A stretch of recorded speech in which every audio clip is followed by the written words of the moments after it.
Bueno, son muchas las satisfacciones que nos podemos dar en esta visita que estamos haciendo a Buenos Aires y al Café Tortoni. Una de ellas es encontrarnos con un viejo amigo que no tiene que ver no solamente con la edad, sino con la cantidad de años que nos conocemos, con Víctor Hugo Sodero Nievas, que ha recorrido la vida política de la provincia de Río Negro, pero también ha tenido roles fundamentales en el Congreso de la Nación, representando los intereses de los rionegrinos y también integrando el Superior Tribunal de Justicia de la provincia de Río Negro. Ustedes se preguntarán qué tiene que ver esto con Córdoba. Pues bien, el hombre es oriundo de Villa María y uno de los abogados y tiene uno de los estudios más importantes y de renombre en el territorio. No sé si seguís ejerciendo, Víctor. Y algo ha sido claro, por supuesto. Y yo nací para el derecho. Mi vida estuvo vinculada al derecho y salí muy joven de Córdoba, tenía 22 años, con 3 títulos, procurador, abogado y notario. Y bueno, y me prendí en Río Negro por aquel histórico triunfo del 11 de marzo del 73. Así que fíjate cómo es el destino del hombre. Yo voy a una visita prácticamente de acompañamiento para una boda y me quedo a vivir por siempre en Río Negro.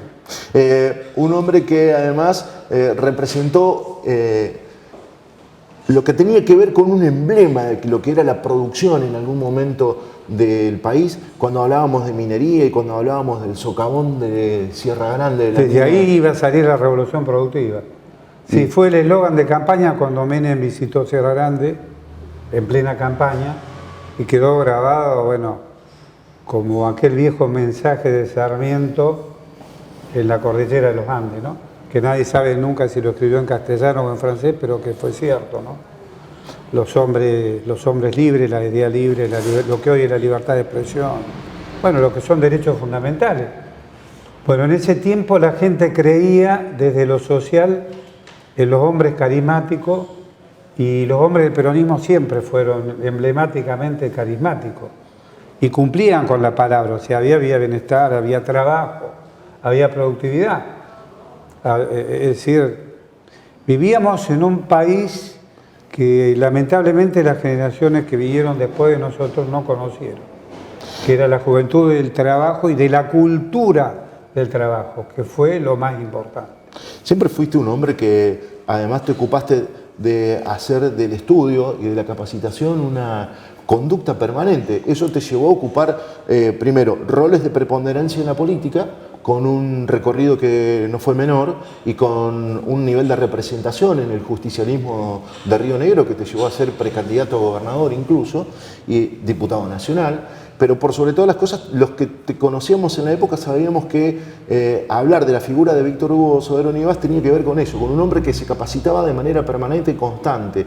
Y eso hacía que muchos te tomáramos como referente de consulta en algún momento. Bueno, muchos me querían matar políticamente, porque no les gustaba mucho a la envergadura intelectual. O sea, yo ingresé al Superior Tribunal con 10 títulos universitarios, entonces no era habitual, digamos, en ese tiempo que hubiera una dedicación a la política, al estudio, a la carrera universitaria, a ese mundo que transitábamos nosotros, que estaba por encima, pero que venía de Córdoba, porque en Córdoba nosotros nos formaron como estadistas, como hombres de Estado, como futuros hombres de Estado. Entonces esa forma que tuvo en ese momento, digamos, la Universidad Nacional de Córdoba, y que tuvo a la docta como madre de todas las universidades y de todas las culturas del país, calculan que acá en Buenos Aires se celebran los 200 años de la Universidad de Buenos Aires y nosotros estamos celebrando los 500 años de Córdoba. O sea que veníamos unos cuantos siglos adelantados en Córdoba, en materia de formación, de dinámica, de cultura, de todo lo que significaba el futuro hombre de Estado. Fuimos preparados para eso. Pasaste por el Superior Tribunal de Justicia, lo presidiste además, fuiste un hombre reconocido.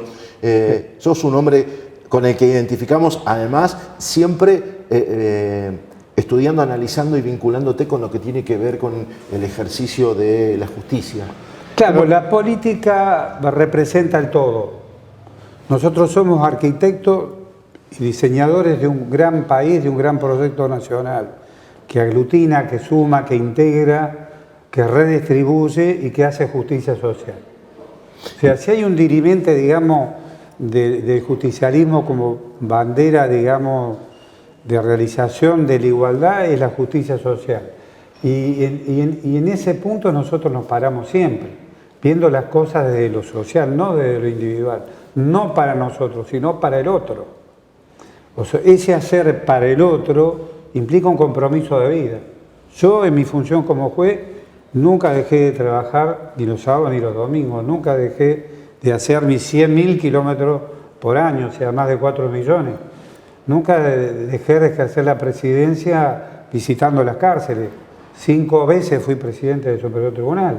Nunca dejé de cumplir mis mandatos sociales, acceso a la justicia, ayuda a los humildes, facilitar la resolución de las causas en el menor tiempo posible, descentralizar el poder, es decir, poner a protagonizar a la sociedad y a los ciudadanos de a pie al lado nuestro, caminando junto a nosotros. Todo eso que parecía imposible en el Poder Judicial porque era aristocrático, recalcitrante, ultra remunerado, lleno de privilegios, etcétera, se pudo hacer. Se pudo hacer porque la conducción estuvo siempre lo más cerca posible de la gente. Víctor, ¿y por qué eso no sucede como una constante en la práctica? Vos lo hiciste en Río Negro, pero nosotros en Córdoba, y nos dedicamos a hacer periodismo y recorremos el territorio, no le conocemos la cara a los jueces. Porque los jueces prefieren el anonimato porque es la mejor forma de esconder la mugre bajo la alfombra, como decíamos anteriormente en la política. Es decir, acá todos los jueces son innominados. Vos venís, tenés 3 millones de habitantes, no conocés a ningún juez. Tenés que ubicar los country, los clubes de polo, donde hacen práctica de tiro, donde hacen salto, donde se juega el mejor rugby o el mejor tenis del país. Andá a esos barrios, andá a los country, andá a los clubes privados y ahí los vas a encontrar. Ahí están los jueces refugiados en la ignorancia de la gente y en su propia parsimonia y su propio bienestar, que sí es una estima de una clase privilegiada aristocrática y que no le rinde absolutamente cuentas al país de lo que hace. Eso te iba a decir, porque si vos tomás ese modelo para mantener distancia, precisamente porque a la hora de hacer el dictamen, la resolución, hacer justicia, mantenés un criterio de independencia que además te permite una libertad de acción, puede ser una explicación que justifique precisamente esa distancia o ese aislamiento. Pero no es lo que está sucediendo en la justicia. Bueno, no existiría en el modelo norteamericano que nosotros copiamos.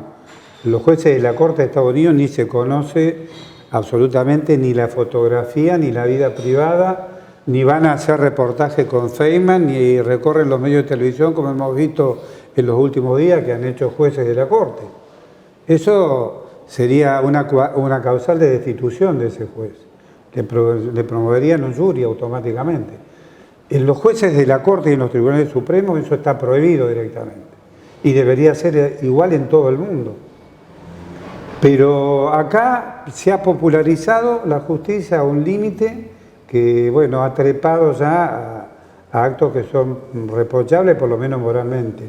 Y no debería ocurrir nunca. Ahora, que vos te valgas de vivir en megalópolis, en grandes ciudades, para ocultar tu identidad y para no hacer nada y pasar disimuladamente por la vida con el más alto nivel de vida posible, eso es lo que es reprochable. En contracara de esto se quiso montar un modelo que se llama antimeritocrático, o sea, donde los méritos intelectuales, donde el estudio, donde la consagración, donde la vida disciplinada, moralmente ejemplar, etcétera, etcétera, no valga nada. Ese es el contramodelo para reemplazar al viejo modelo aristocrático del siglo XIX, se quiere meter un nuevo modelo que desplace todos los méritos y todo lo que es la virtuosidad, porque la virtud comprende una serie de valores, de principios y de modo de hacer las cosas que están reñidos con lo que hace lo normal de la gente. Entonces, vos constituís poderes paralelos y ¿cómo lo haces? No resolviendo las causas.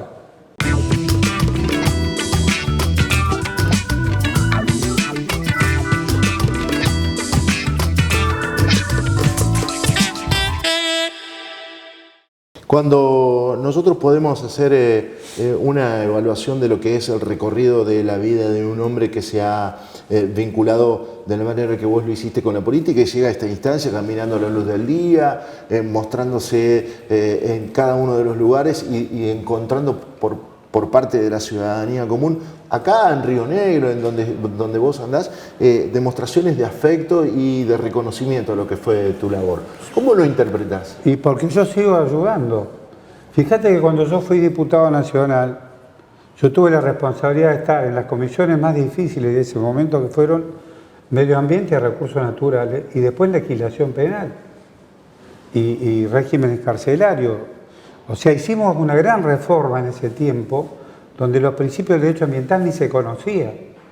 Y nosotros dictamos las mejores leyes en el más breve tiempo posible. O sea, ¿qué había? Había un gran conocimiento de la temática, porque si vos no conocés los problemas, no los de hoy, de Laudato Si, de la conferencia de París, de Kioto, etcétera, etcétera, porque nada de eso existía. Nosotros estuvimos antes de la conferencia de Río del 92. Yo el primer congreso de medioambiental lo hice en el Teatro General San Martín de Buenos Aires en 1988, más de 300 profesionales y técnicos de la Patagonia. Nos congregamos para tratar el problema exclusivo de la desertificación. Recuerdo y ya venía planteado el problema de los bosques de la Patagonia como un problema, y el problema de los incendios. Y todo eso, fíjate que pasaron más de 30 años. Yo fui elegido el mejor diputado de la Nación en el 92. Pero era una Cámara de lujo. Todos los que estaban ahí disputaban con un nivel y un compromiso que hoy no se conoce, que se ha perdido. O sea, el servicio a la patria era un deber, era un honor ocupar ese cargo, representar al pueblo. Era una actitud de servicio en sí misma. No interesaba la remuneración, interesaba lo que uno hacía, lo que uno podía dejar para la posteridad.